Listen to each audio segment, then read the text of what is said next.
Très chers téléspectateurs, vous le savez peut-être comment, qu'en politique, il n'y a pas d'homme, il y a plutôt d'idées. Il n'y a pas de sentiments, il y a plutôt d'intérêt. En politique, on ne tue pas un homme, on supprime un obstacle, disait Alexandre Dumas.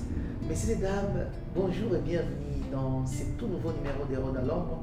Héros à l'ombre, c'est une émission qui part dans la société pour cultiver les modèles, les personnes peu ou pas connues mais qui s'investissent pour le développement de la République démocratique du Congo. Et aujourd'hui, nous avons peut-être la chance d'aller encore dans ces champs dans la République démocratique du Congo pour détecter ces hommes et vous les ramener ici sur votre plateau d'Héros à l'ombre. Et nous sommes partis à la rencontre d'un ancien vice-ministre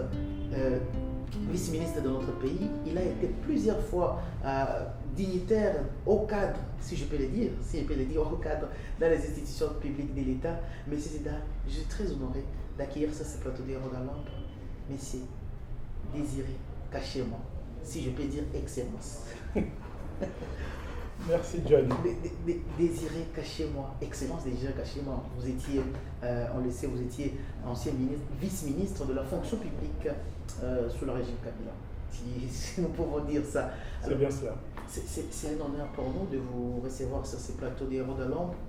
Et je pense que les fidèles téléspectateurs aussi sont contents en fait, de voir un homme tellement dans l'ombre qu'on a décidé d'ouvrir aujourd'hui à la lumière de ces millions de Congolais qui vont nous suivre à travers les réseaux sociaux, à travers tous les pays du monde, hein, parce que nous sommes suivis actuellement partout en République démocratique du Congo et à l'étranger. Okay. Ça va? Très bien. La santé et tout. Dieu fait grâce, on a commencé l'année 2024 et nous qui sommes chrétiens et qui avons foi en Dieu, en Christ, nous rendons grâce pour cette année qui a commencé. Nous sommes en vie et la Bible nous dit que pour tous ceux qui vivent, il y a de l'espérance. Donc j'ose croire que c'est le souhait que je réitère à vous, John, mais aussi à tous vos téléspectateurs qui nous suivent, tous nos auditeurs, pour dire qu'une bonne année et que Dieu qui nous a renouvelé cette année-ci par le souffle de vie nous accorde d'accomplir les projets qui sont les nôtres. Mais les projets qui sont les vôtres, et on sait toujours comme vous êtes en vie, pensez avoir donné à ces pays tout ce que le pays vous a donné, ou bien vous êtes encore en marche? Je postais il y a quelque temps sur l'un de mes statuts, je mettais un post en disant « Age is just a number ». Yeah. L'âge, c'est juste un nombre. Et que la jeunesse, en réalité, est un état d'esprit. On peut être avoir 20, 30 ans, mais on a une mentalité de vieux. On peut avoir 40, 50, 70 ans, mais on a une mentalité jeune. Et j'ai l'habitude de dire, dernièrement, on célébrait le 93e anniversaire d'un des patriarches de ce pays politique, Jonas Mukamba Kadiata Nzemba, qui est un des hauts dignitaires de l'ancien régime, mais qui est aussi de l'époque du maréchal, mais quelqu'un qui a toujours été constant dans ses valeurs, dans son parcours, et qui a 93 ans. Je suis allé le visiter, je suis allé à la maison. Il a et la réflexion, et les idées, et l'âme encore jeune. C'est pourquoi je dis, John, à 93 ans, j'apprends encore de quelqu'un qui, à l'âge de mon père, et pourquoi pas mon grand-père. Votre grand-père. Alors, on va y revenir tout au long de cette émission, parce qu'aujourd'hui, nous sommes décidés de venir creuser dans cet homme qui reste toujours caché, mais qui fait des choses. Alors, pour rentrer dans cette émission, qui est Désiré Kachema au sens sociologique africain, parce que vous êtes africain, vous êtes congolais et vous êtes mouchi d'ici Kivu. Absolument. Qui est Désiré Kachema? Merci pour cette question, John. J'ai beaucoup aimé parce que dans la question, vous dites sociologie. Et qui dit sociologie, dit étymologie, dit origine, dit racine. Et effectivement, c'est important. Un homme sans racine, un être sans racine n'a pas de vie. Et nous tous avons des racines. La personne qui vous parle désirait cacher moi Zirani Biri. Et Zirani Biri est fils, comme vous l'avez dit sociologiquement et biologiquement, de Ernest Caché-moi Kundabanyanga, paix à son âme, qui n'est plus, mon père biologique, et ma mère, Mouine de Obali, qui est française, Françoise, paix à son âme, qui n'est plus. Vous êtes des pères et des mères. De père et de mère. Je suis Mouchi, de père et de mère, dont ma base naturelle et mon fief est Bukavu et Kacha, pour ne pas le citer. Je suis marié à Madame Mpozi Iranga Boussime et père de 4 enfants, 3 filles, dont 2 à l'université et un qui est en secondaire, en phase d'aller bientôt aussi vers la fin des humanités, et la petite fille France qui est la cadette. Donc voilà, et me voilà brièvement sur le plan sociologique, à moins d'en dire plus. Et biologique, justement. Et biologique. Alors, on va revenir justement sur votre père qui fut aussi un grand notable de la République démocratique du Congo. Voilà, on va y revenir tout au long de cette émission. Mais on a dit justement que vous n'avez pas vraiment vécu au Congo de bas âge. En fait. Alors, comment vous pouvez nous parler de ces parcours en dehors du pays en tant qu'élève, jeune élève? Parce que quand vous partez étudier en Europe à l'âge de 7 ans, 6 ans, 12 ans. 12 ans, l'âge de 12 ans, c'est encore trop jeune. Parlez-nous de ce parcours. Non, je suis né effectivement le 22 juin 1966 à Bruxelles, où mon père était effectivement chef de mission auprès de l'Union européenne, qui représentait donc notre représentant du Congo auprès de ces pays de l'Union européenne. Je suis né en 1966, quand mon père était d'abord ambassadeur là-bas. Et puis après, mon père a, comme vous l'avez dit, connu d'autres postes diplomatiques, dont on reparlera après. Quand je suis rentré au Congo, effectivement, où j'ai effectué mes études primaires et une partie secondaire, c'est à 12 ans que je suis donc reparti en Belgique sur décision du paternel pour aller poursuivre mon cursus.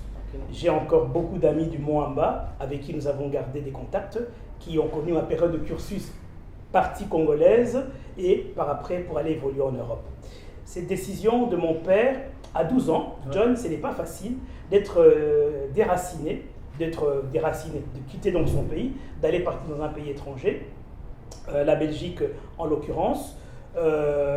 C'est un âge où tout était découverte, un âge où tout il faut s'adapter. On quitte une culture qui est africaine pour une culture occidentale.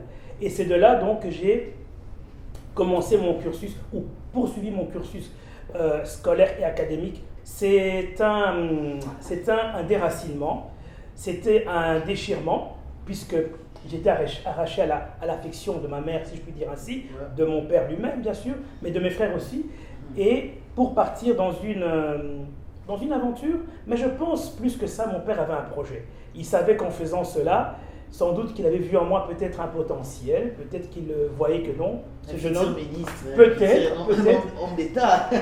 Sans doute. Pourquoi pas? Sans doute. Parce qu'il aurait pu choisir ma grande sœur, puisque j'avais devant moi 2 grandes sœurs. L'encadrement aussi, puisque je vivais chez l'une de mes grandes sœurs qui m'a accueilli chez elle, et j'ai pu atténuer ce déchirement. L'apprentissage de l'Europe est quelque chose pour moi de capital, parce que beaucoup le voient comme un Eldorado, un endroit où coule le lait, le miel, un endroit où tout est aisé, un endroit où tout est facile.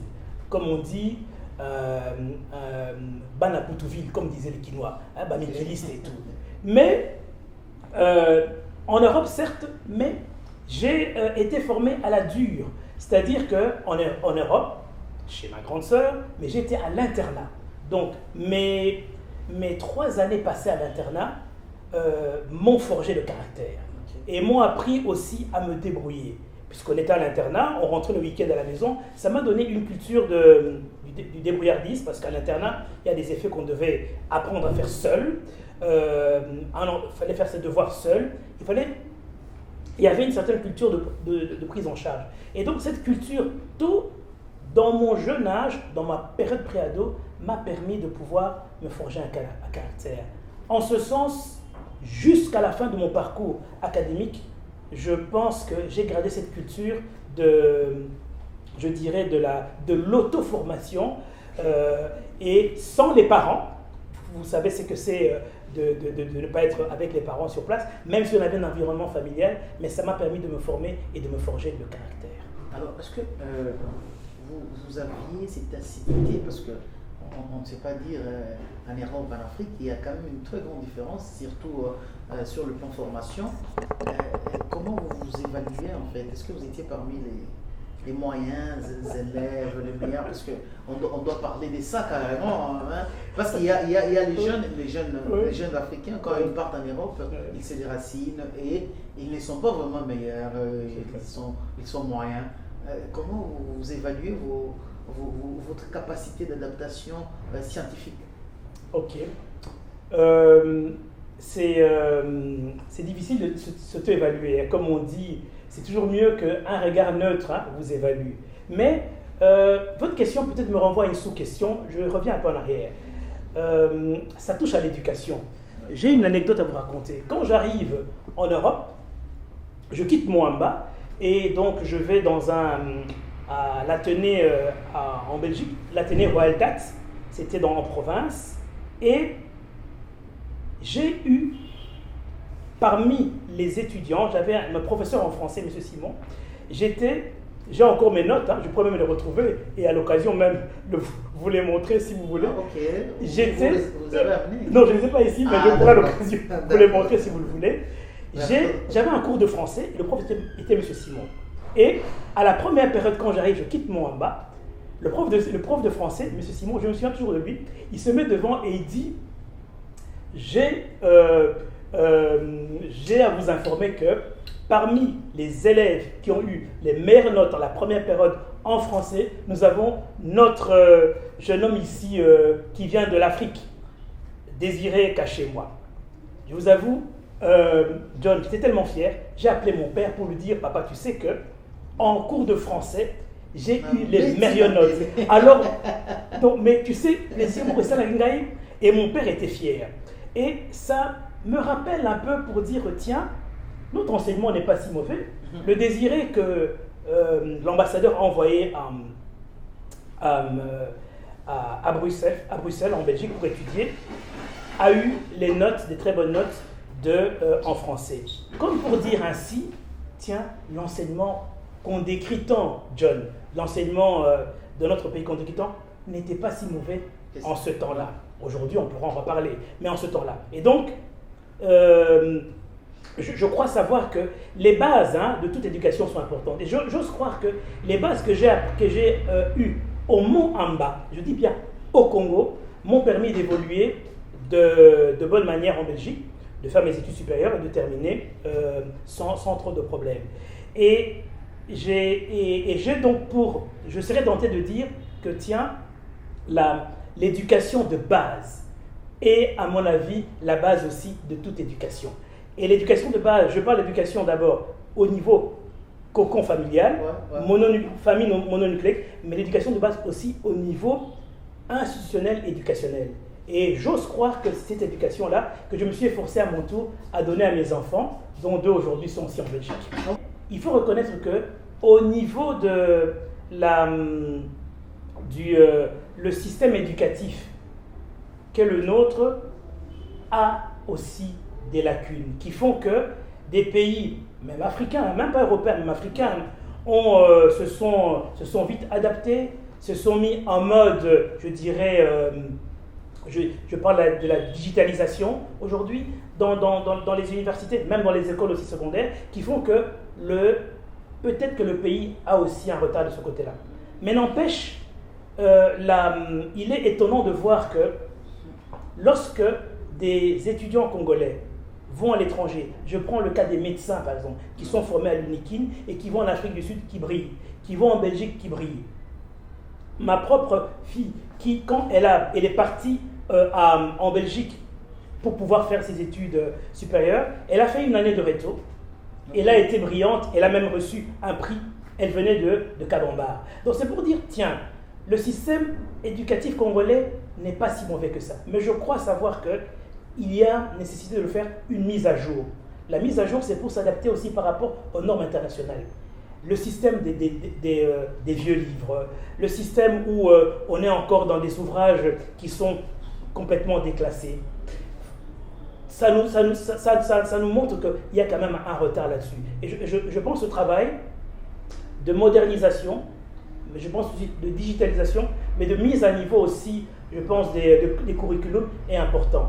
Mais à la base, la formation au niveau du Congo n'est pas mauvaise. Sauf que je pense que la mise à jour s'impose. La mise à jour s'impose. Très chers téléspectateurs, nous sommes toujours avec l'ancien ministre, Excellence, vice-ministre de la fonction publique, Désiré Kachemwa, qui nous a accepté de parler de sa vie, de son parcours académique, de son parcours politique aussi, parce qu'on va y revenir tout à l'heure. Merci de rester branchés. Donc, nous sommes toujours dans ce vif des sujets et je pense que les gens seront très contents d'écouter ces anecdotes sur votre vie. Merci. Mais il y a une particularité, parce que c'est une particularité, votre jeunesse, dans votre enfance en Belgique, vous rencontrez quelqu'un de très particulier, cet homme dédié qui a marqué le cœur des Congolais, des Bukaviens, ou bien de toute la planète en général. Quelle expérience le Monseigneur vous laisse? Oui, merci John pour cette question qui vraiment me touche beaucoup parce qu'en me parlant, je revois, j'ai en image, j'ai en tête la personnalité, la présence même du Monseigneur Christophe Monzirwa. Effectivement, il y a des personnes comme ça dans la vie qui vous marquent. Il y a des rencontres comme ça de vie qui vous marquent et qui restent comme indélébiles, comme un fil conducteur, comme une marque qui est dans l'encre, qui est dans l'âme et tout, qui vous marque. J'étais jeune, je crois que je devais avoir à l'époque... à cette époque-là, je suis à Bruxelles, je dois avoir dans les 15 ans, 16 ans, si je me trompe. Monseigneur Monzirwa était un familier de la famille, excusez-moi la tautologie, déjà à Kinshasa, était proche de mon père, fut ambassadeur Kachemwa, qui, comme lui, était formé par les jésuites, parce que mon père a étudié à Kisantu. Et quand il venait à Bruxelles, lorsque mon père m'a envoyé, il venait à la maison, chez ma grande sœur, où je logeais. Et aussi loin que le souvenir, aussi vivace il est présent dans ma mémoire. Aussi loin le souvenir visuel, mais aussi vivace est la présence de sa marque dans mon cœur. Monseigneur Monzirwa, je me souviens, d'abord, avant d'être prélat et Monseigneur, simplement le prêtre, l'homme de Dieu, quand il venait, toujours très simple.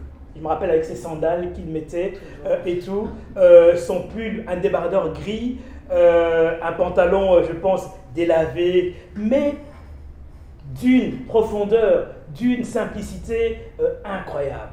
Et je retiens de lui, de nos conversations, 3 traits de caractère que je pense qui m'ont marqué. C'était des valeurs qui j'essaie à mon tour aussi d'inculquer à mes propres enfants et à mon entourage. C'est désirer, n'oublie jamais tes racines. Tu es en Europe, tu étudies, c'est bien, mais où ça ou quoi? Si que moi te regarde à quoi? Et je me rappelle, j'étais là, ma grande sœur, si elle suit elle est pour l'instant au Canada, ma grande sœur Annette Kachemwa, elle s'en souviendra. Il insistait de ne pas oublier ses valeurs. On a tous des racines. On est ici, mais on a un chez nous. Il me le disait dans les conversations. Quand il terminait la prière, quand il venait à la maison, c'est lui qui faisait la prière, et il terminait, et il me rappelait, on parlait. L'intégrité. Il dit, sois intègre, mon ami. Sois intègre dans la vie. Dans tout ce que tu feras, dans tout ce que tu vas entreprendre, sois intègre. Et ça, je n'ai jamais oublié. Et aussi, l'humilité. Quand il sera promu prélat et monseigneur, comme on sait, archevêque, Il était venu, c'est la dernière fois que je pense que je l'ai vu. Il n'avait rien changé de ses habitudes. L'homme est resté le même. Le prêtre, à Monseigneur, il y avait toujours cette humilité, ces valeurs d'intégrité et cette simplicité. Je garderai de lui ces trois choses-là, l'humilité, la simplicité et l'intégrité. Et c'est des choses que j'ai essayé dans ma propre vie, dans mon parcours, mais d'abord dans mon chez-moi, dans ma maisonnée, et aussi de transmettre à mes propres enfants. Très bien, alors nous rendons d'ailleurs un hommage spécial à Monseigneur Christophe Monziero Monengabo. Oui. Je pense que son nom repose en paix. On pense qu'il est au ciel quand même. Si, lui, il est sûrement au ciel. Alors, nous allons quand même descendre au Congo parce que après l'Europe, c'est la République démocratique du Congo. Tout à fait. Et quand vous atterrissez à Kinshasa, la capitale, est-ce que vous sentez aussi le goût du chômage, l'odeur de ce chômage qui circulait à cette époque ou qui circule encore jusqu'à aujourd'hui? Est-ce que, en tant qu'architecte d'intérieur, vous avez senti aussi l'odeur de ce chômage? John, c'est la vie est faite de rencontres, de circonstances, mais c'est aussi la destinée de chacun. Pourquoi je parle de destinée? En 1999, quand je prends la décision de rentrer au Congo, et Mouzé, Laurent Désiré Kabila était au pouvoir, et je me rappelle, j'étais à Bruxelles, et j'ai dit à mes amis, j'ai dit, écoute les gars, je travaillais dans un bureau d'études, puisque je suis architecte d'intérieur, et je travaillais dans un grand bureau d'études, Jean Guyot, pour ceux qui connaissent Bruxelles, à Ixelles, et j'étais chargé de diriger le Donc, cabinet. vous travaillez d'abord en Europe avant de... Absolument. J'avais un bon boulot, mais je prends la décision de rentrer. Alors mes amis me disent, mais Désiré, mon cher, aux Ozongakin, mais c'est pas possible. Mais là-bas, il y a le pays, ici au moins tu gagnes ta vie, tu as ton petit salaire. Il dit, mes amis, il y a un temps pour tout. Moi, je sens que je dois rentrer au pays. Mes amis m'ont quasiment découragé. Je suis allé voir l'homme de Dieu qui a prié pour moi, paix à son âme, le pasteur Bishop Moutiébélé, Martin, chez qui j'étais membre à l'église La Nouvelle Jérusalem à Bruxelles.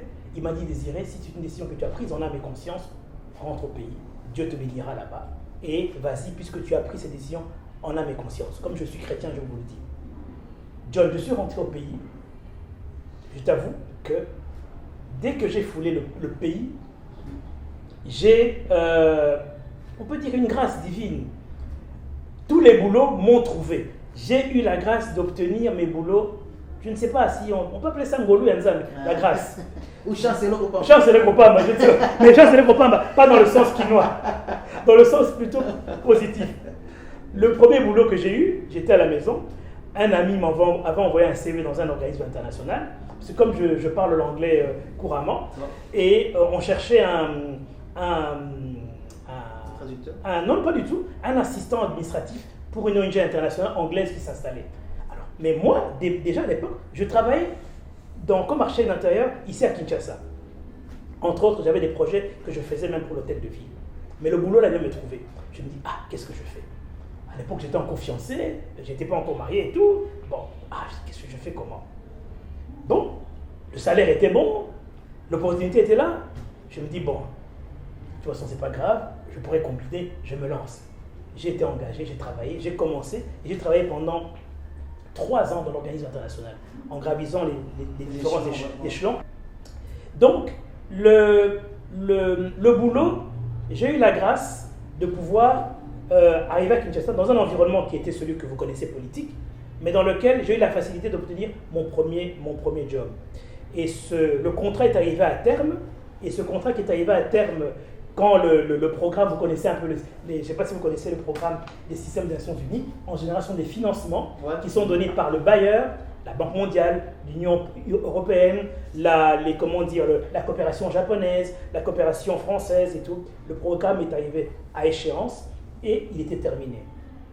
Le programme termine et aussitôt, je me lance mon père me met à l'étrier de rentrer dans la vie politique. Donc, j'ai j'étais venu avec des ambitions qui étaient les miennes, celles de pouvoir aller dans la carrière d'architecte d'intérieur.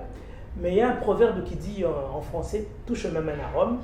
Mon père, apparemment, il avait déjà un calcul ou un projet. Il m'a inauguré le virus de la vie ou bien de la politique et je me suis engagé ou j'ai accepté de pouvoir mettre le pied à l'étrier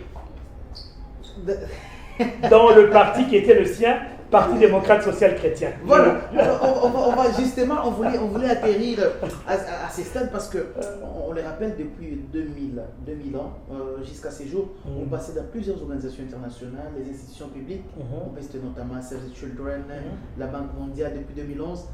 Mais ce qui nous intéresse ici, ce parcours politique où vous rappelez facilement le poste de vice-ministre. Parlez-nous de ces postes-là. Ça descend comment? C'est vrai, vous avez raison. De 1999 à 2003, mes fonctions au niveau de l'ONG internationale terminent parce que le programme a pris fin. Et 2002, j'avais déjà été poussé par mon père à entrer dans le parti politique.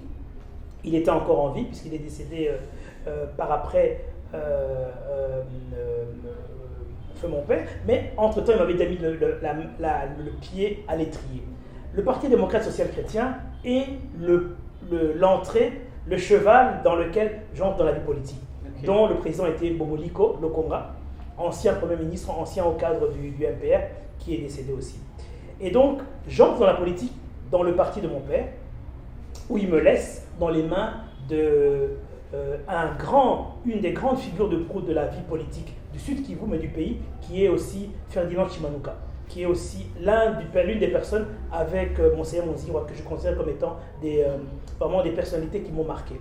Et c'est au travers de lui, à ses côtés, que je commence la politique, où j'étais d'abord son parsec, son secrétaire particulier, ensuite son conseiller, et puis la maladie, hélas, l'ayant emporté, il est décédé d'un cancer. Le parti a décidé que Désiré Kachémois devait reprendre le flambeau et poste sur poste, le poste de vice-ministre a été remplacé par un natif du Sud Kivu, de Bukavu et de Kacha.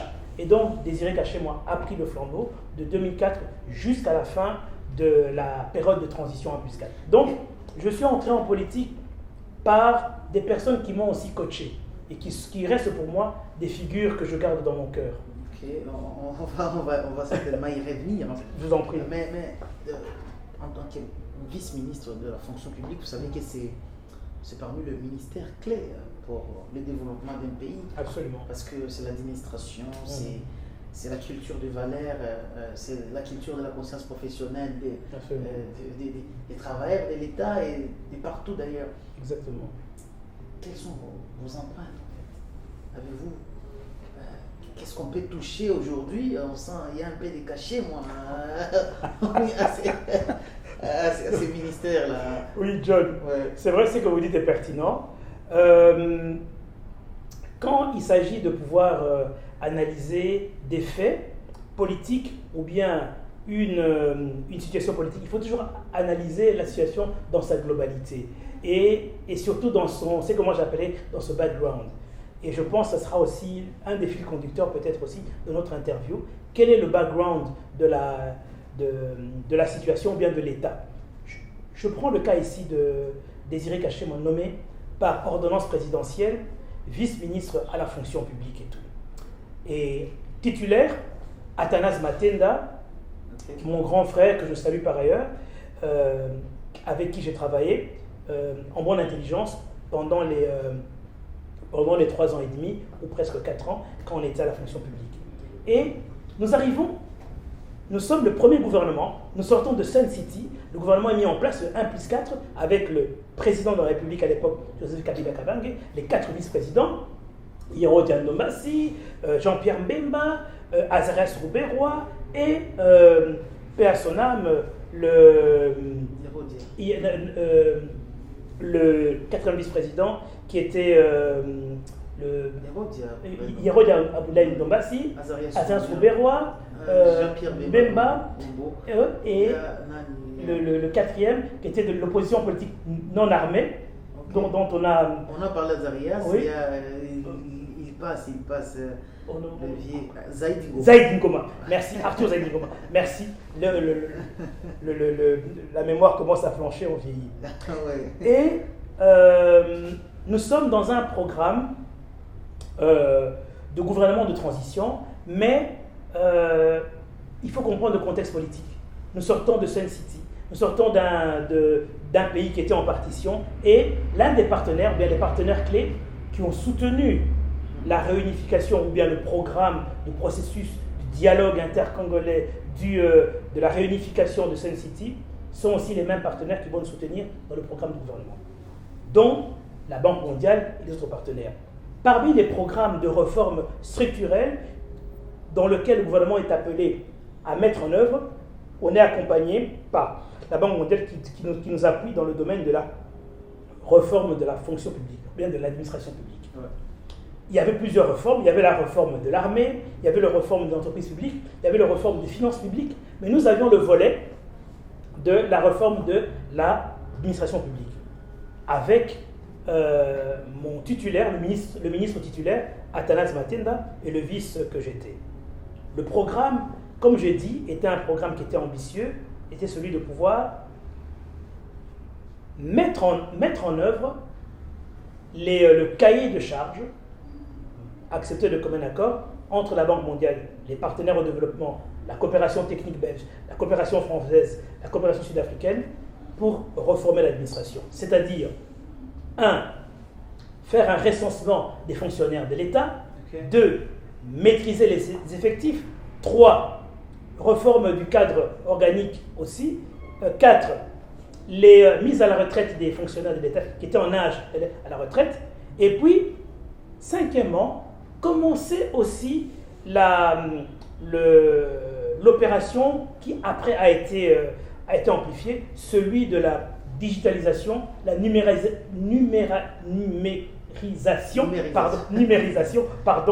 et qui appelait à ce que les informations qui devaient être obtenues après le recensement qui était fait dans l'ensemble du pays, c'était une vaste opération qu'on a menée, devaient être mis dans un ordinateur, dans un fichier central, afin de permettre à ce que la fonction publique administre, gère de manière idoine, pérenne, moderne, les agents et l'État, les agents et fonctionnaires de l'État de la République. Ce travail, nous l'avons commencé.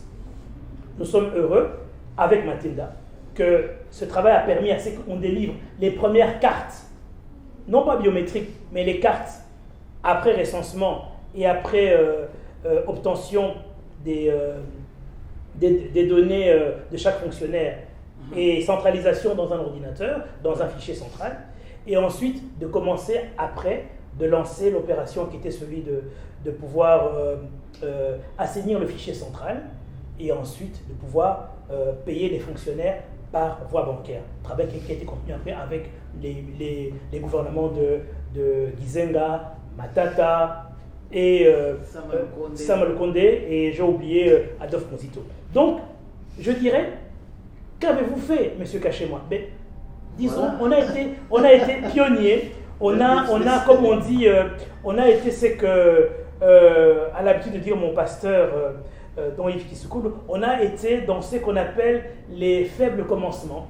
On a semé, on a apporté notre pierre à l'édifice, et puis là où on a semé, d'autres ont arrosé, et peut-être aujourd'hui, d'autres ont recueilli, ont récolté. Voilà, très, très brièvement, vous n'avez pas seulement été vice-ministre, vous avez été normalement, vous avez été aussi haut dignitaire ou haut cadre à la Régie des voies maritimes. Oui. Vous avez même été le président du conseil d'administration à la Régie des voies maritimes. Oui, PCA, président du conseil d'administration, oui. Voilà. Oui, et après puis, mes fonctions. Oui, et puis à la Sécurité des Colombo. J'étais directeur général adjoint. Vous étiez directeur général adjoint. Et puis j'étais conseiller du chef de l'État aussi. Ah, voilà, ça on peut... Conseiller politique du chef de l'État de 2015 à 2018. Voilà.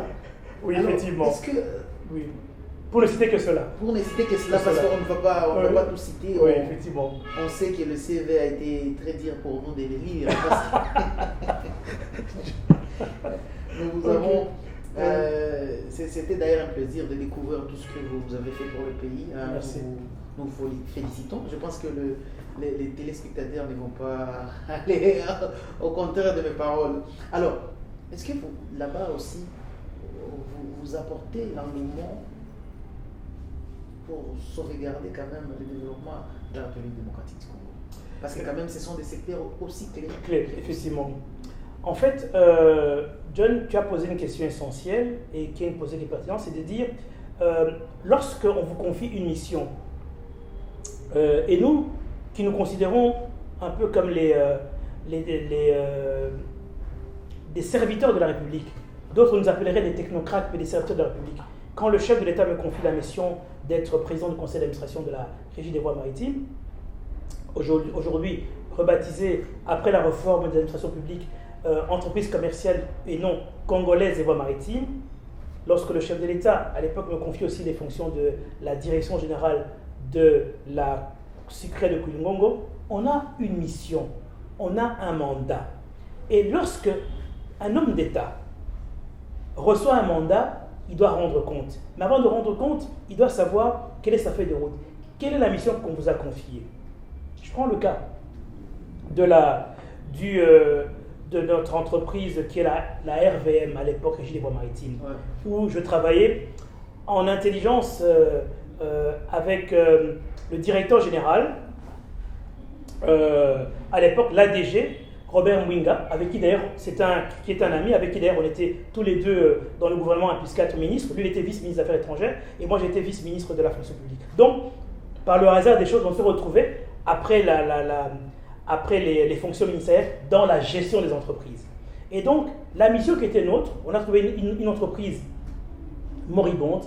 Et vous savez vous-même la situation des entreprises du portefeuille de l'État qui, déjà à l'époque, hélas aujourd'hui ça n'a pas beaucoup changé, qu'on qualifiait de canard boiteux. Mais avec le DG, Mwinga qui est un économiste, et moi aussi pétri aussi des valeurs de gestion axée sur les résultats, on a décidé de prendre le dossier à bras le corps. Nous avons tout fait pour assurer la pérennité de l'entreprise, à savoir, pour le cas de la RVM, Régie des voies maritimes.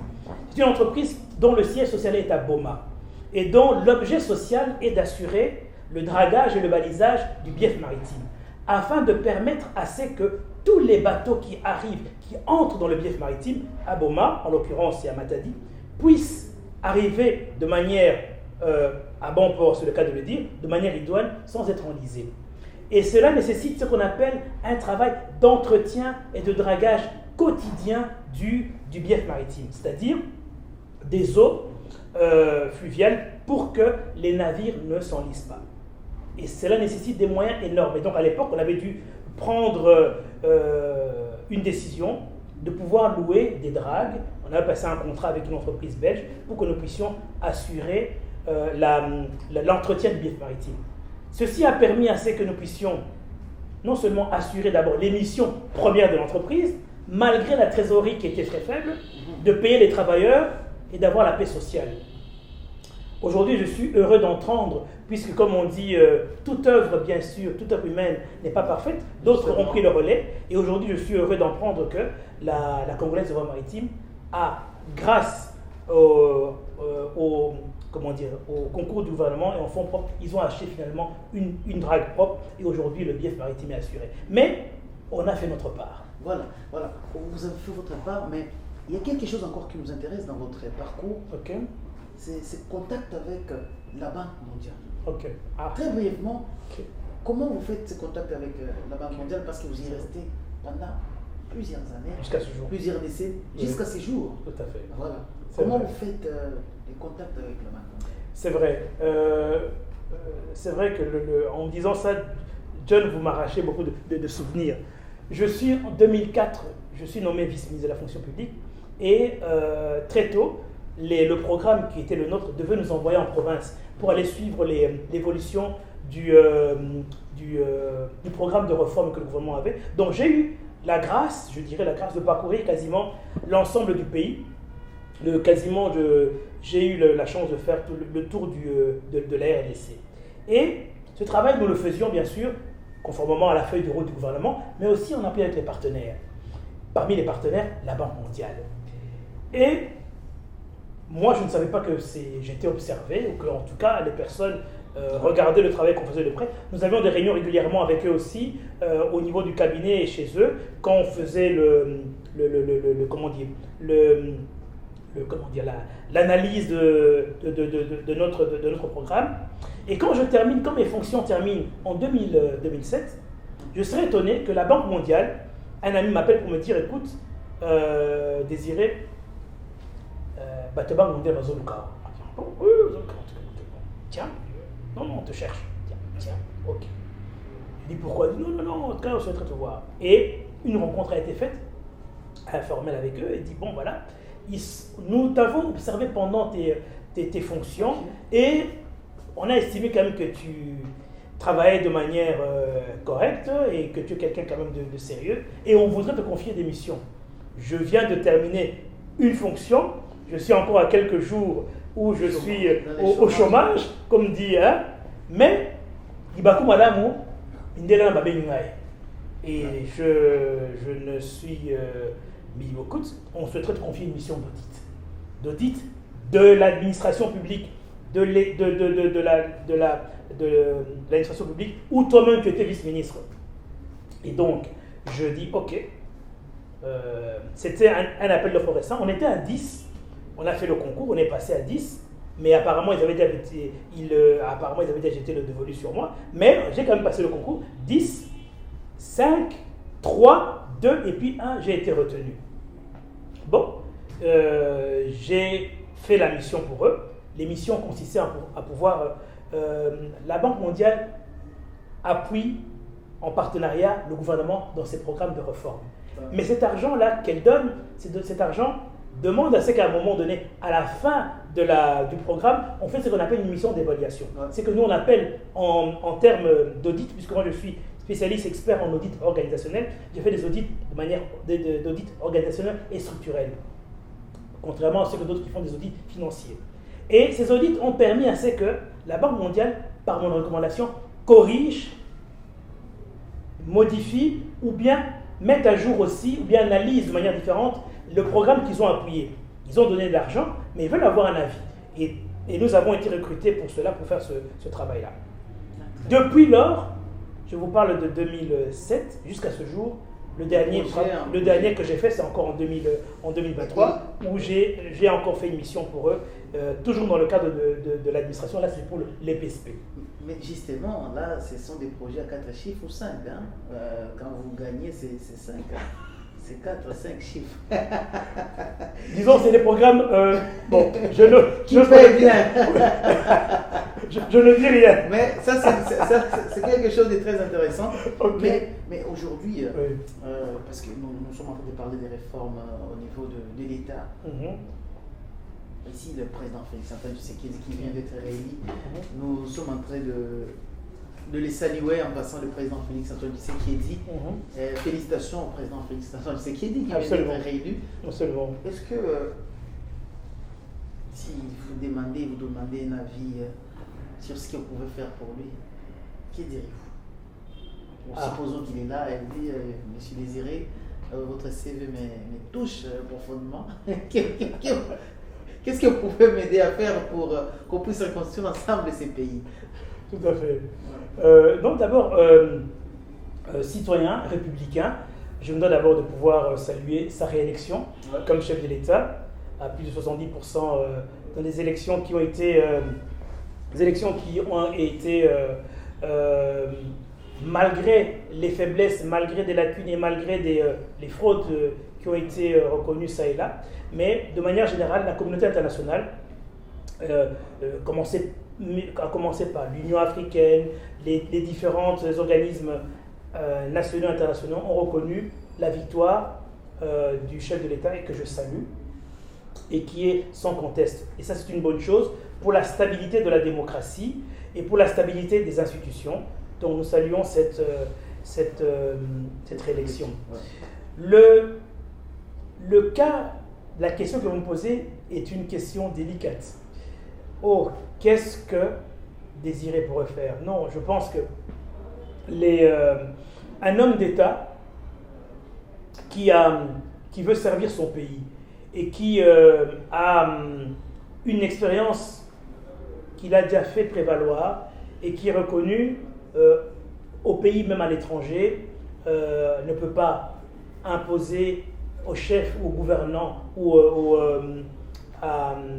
pouvoir, à l'autorité. Non, c'est à l'autorité d'apprécier. Comment dire, en gestion d'entreprise, comme disait un ami, si on est expert en tout, c'est qu'on est expert en rien.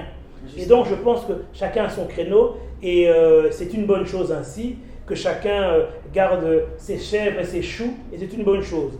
Et pour dire ainsi, si le travail que nous avons fait en matière et que nous continuons à faire dans les audits au sein de l'éducation, puisque j'ai beaucoup travaillé au niveau du système éducatif, des audits au niveau de l'EPSP, de l'administration publique et tout, peuvent aider, peuvent contribuer dans quelques programmes que ce soit. Bien évidemment, nous serons heureux de le faire. L'essentiel, c'est de dire que un travail avait commencé déjà en 2004, il a été poursuivi par les différents gouvernements. Il serait malheureux qu'aujourd'hui, ce travail de réforme soit bloqué. Et j'irais même plus, j'ose même le dire, il serait malheureux que les animateurs qui viendront puissent avoir des mains inexpertes. Parce que, comme je l'ai dit, John, on ne peut pas être expert en tout. Ouais. Et donc, que le chef, dans sa grande sagesse que je lui connais, choisisse les hommes compétents à la bonne place et et avec les qualités qu'il faut. Mais en parlant de ça, vous avez un petit rapprochement, une petite relation particulière avec le chef de l'État? Parce que tout ça, ça passe aussi par là. Il faut que le chef puisse se connaître un tout petit peu là, hein, de loin ou de près. Tu sais, un homme d'État me disait que le chef d'État n'a pas d'amis. Le chef d'État ne gère que des intérêts. Et que nous sommes des serviteurs de l'État. Et quand on se met dans la position de serviteur d'État, on ne peut pas appeler que le chef est son ami. Donc, certes, nous avons une appartenance politique. J'ai une couleur politique, j'ai une base et j'ai mon parti politique qui, par ailleurs, est membre de l'Union Sacrée pour la Nation. C'est l'Alliance des élites pour le service du peuple qui est dirigée par l'honorable Koko Moulongo, qui a battu campagne d'ailleurs à Lubumbashi, et dont je suis membre depuis près d'une année au sein de l'Union Sacrée pour la Nation.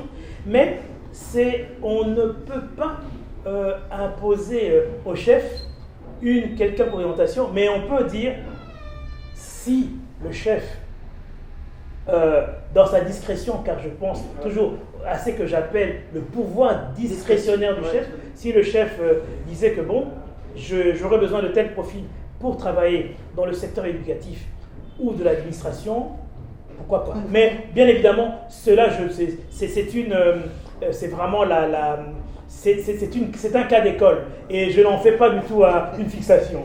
D'accord, l'Union Sacrée vient d'ailleurs, on vient de l'apprendre, la CENI qui va publier demain les résultats des élections législatives au niveau national.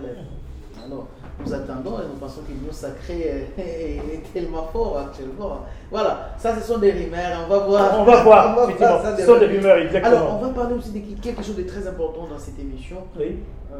Vous revenez de l'Europe et directement vous êtes aussi président de votre communauté, la communauté de Bashiba. Vous régnez au sein de Kinyabougouma, ici à Kinshasa et à l'étranger. Comment vous passez aussi pour rafler ces postes-là aussi importants, parce que nous savons que votre communauté quand même, c'est parmi les communautés fortes. Ok. Au niveau de la République. Si. Non, je pense que tout homme a des racines et tout homme ne doit jamais oublier ses racines. Et que c'est à partir du moment où on est déraciné qu'on perd la valeur des choses et la valeur de la vie. Je pense qu'il faut toujours garder ce qu'on appelle les pieds sur terre. Et la meilleure manière de gagner les pieds sur terre, c'est d'avoir des racines. Ces racines sont d'ordre, vous l'avez dit, sociologique, d'ordre biologique, d'ordre culturel, d'ordre philosophique, d'ordre spirituel. Et je pense que le parallèle qu'on veut faire avec Chinyabougouma, je pense qu'il remonte aussi par rapport, ou bien via des valeurs que j'ai héritées de mon père, paix à son âme, Ernest Caché-moi, qui m'a transmis des valeurs qui sont les siennes, de ne jamais oublier ces valeurs de là où tu viens, de Monseigneur Monzi, roi, et aussi de mon mentor, je pense, qui m'a initié dans la politique, qui est Feu Ferdinand Chimanuka Tangayangabo, qui m'ont transmis des valeurs. Et je crois que ce sont ces valeurs-là, politiques, mais aussi, je pense, culturelles et spirituelles, qui ont fait que, malgré 20 ans de vie en Europe, quand je suis rentré en 99, et en 2008, j'ai été sollicité par ma communauté. Je n'étais pas preneur, je n'étais pas demandeur, mais ils m'ont dit, les notables de ma communauté m'ont dit, écoute, ce sont les premières élections qu'on va faire. La communauté a toujours existé avant, la communauté a toujours fonctionné, mais nous voudrons pour l'instant l'organiser de manière pérenne, idoine, organisationnelle et structurelle. Et nous avons pensé à toi. John, j'ai dû prendre un temps de réflexion, j'ai dû consulter ma première ministre, chef du gouvernement, mon épouse Mwampozi, pour lui demander... Nous la saluons en passant, justement. Merci, Maman Iranga, première ministre... Chef du gouvernement. Losako. Et elle m'a dit, écoute Désiré, si tu peux servir, pourquoi pas. À l'époque, je venais d'être nommé, d'être nommé à la régie des voies maritimes. Je me suis dit, bon, est-ce que je veux combiner et tout? J'ai accepté. Je dis, c'est pour la communauté. De la même manière on a un mandat pour l'État, de la même manière aussi, on a aussi un mandat pour sa communauté. J'ai accepté. Et donc, j'ai dirigé la communauté pendant près de 3 ans avec beaucoup de joie. Et nous avons été les premiers à mettre les bases structurelles, organisationnelles. Après, le flambeau a été repris par Fernandez Morola, par Benoît Kateta et à ce jour par mon jeune frère, que je salue au passage, Joseph Kinzo. Voilà. Alors, mais il y a quand même... Est-ce qu'il y a des innovations au niveau communautaire? Est-ce qu'il y a des changements? Est-ce qu'il y a un plus?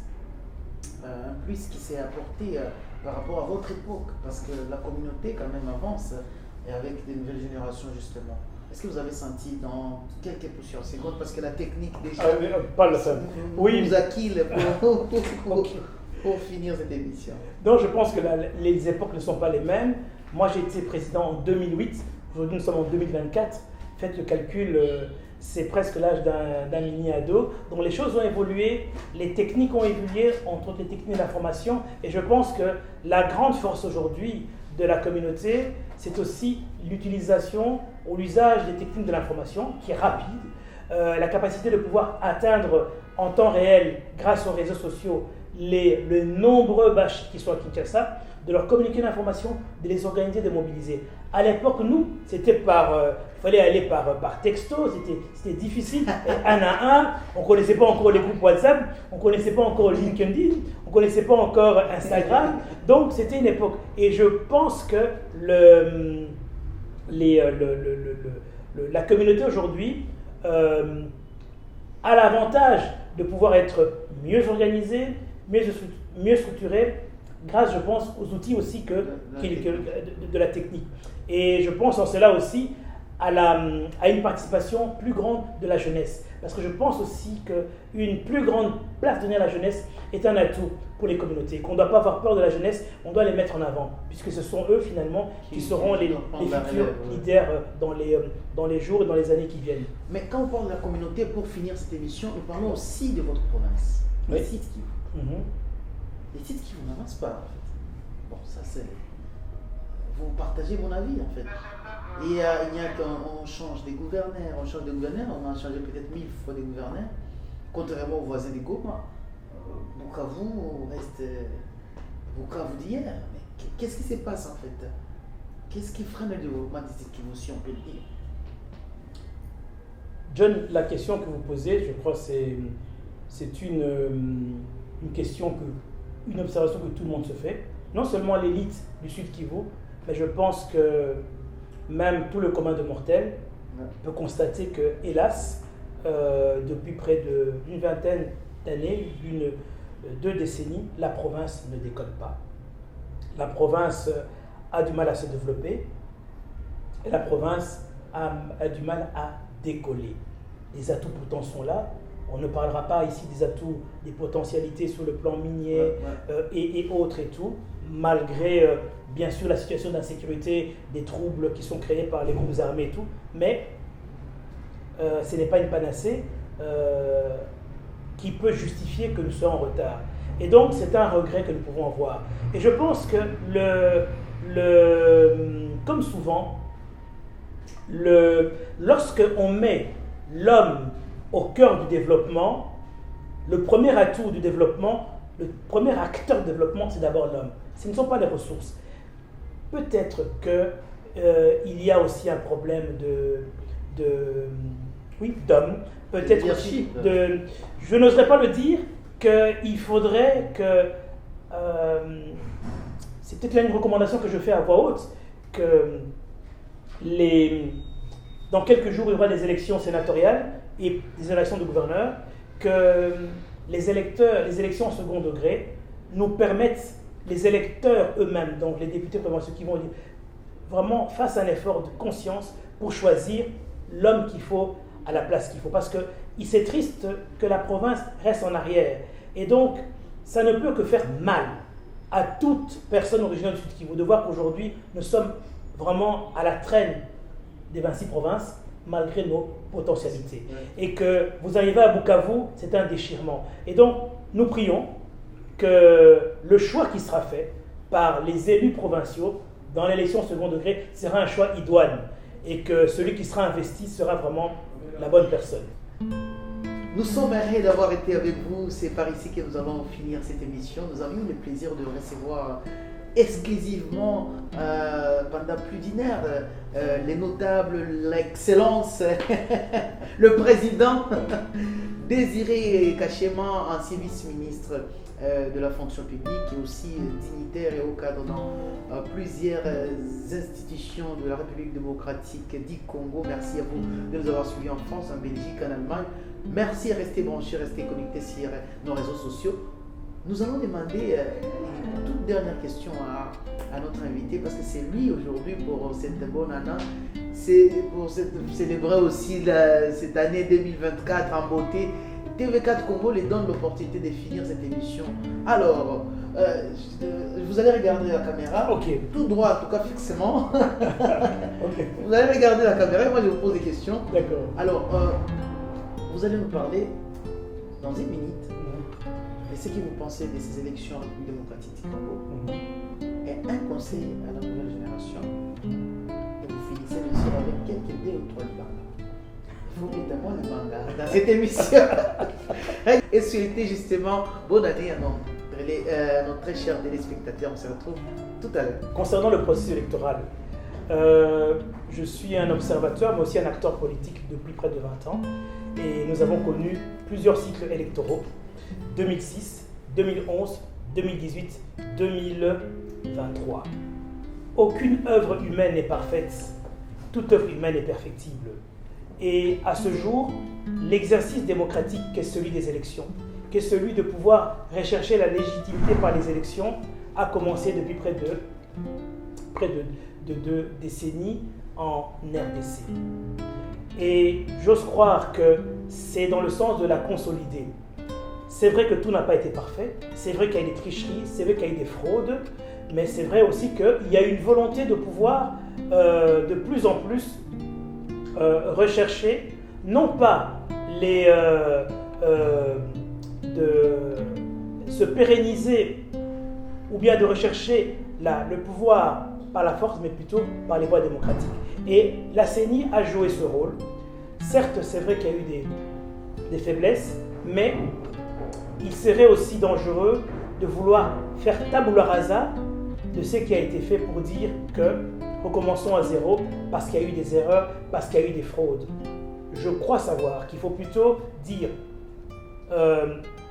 la CENI doit améliorer, corriger là où elle-même constaté des faiblesses et que la structure qui organise les élections dans les années qui vont venir, dans les jours, les années qui vont venir, puisse améliorer son système et même ses dysfonctionnements, mais qu'à ce jour, les institutions, comment dire, qui en seront issues, les élus qui en sortiront, puissent eux-mêmes aussi, dans la Chambre, au niveau du Parlement, proposer des lois ou bien des corrections à cet effet. Mais pour ma part, je dirais que le chef de l'État élu, c'est une vérité, on ne peut plus y revenir.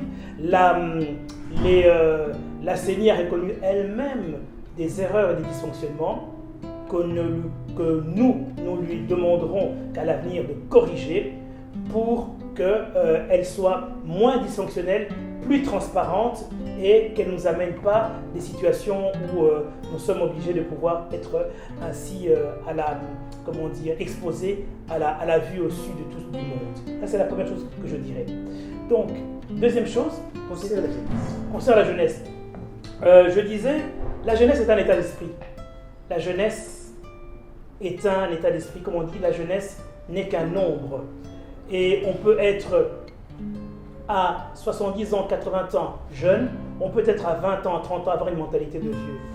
Les jeunes, à ce jour, vous qui, à quelque niveau que vous soyez dans la vie professionnelle, entrepreneur, que vous soyez dans la vie politique, que vous soyez dans le milieu professionnel, dans les organismes internationaux, que vous soyez encore aux études, vous portez en vous la lourde responsabilité d'être ceux qui vont diriger le pays dans les années qui viennent. Je dirais juste une seule chose, gardez en vous toujours les valeurs. Ne jamais trahir vos valeurs. Ne jamais trahir votre pays. Ne jamais trahir ce qui fait votre force, ce qui fait votre dignité, ce qui fait votre intégrité, ce qui fait de vous que vous soyez un homme. Et donc, que vous puissiez vous regarder dans la glace à chaque fois que vous prenez une décision, agissez toujours en âme et conscience, sachant que les actes que vous posez auront des conséquences toujours dans le futur. Le leader, c'est celui qui montre le chemin, qui suit le chemin et qui trace le chemin. Voilà. Ce n'était pas de ma banga, ça.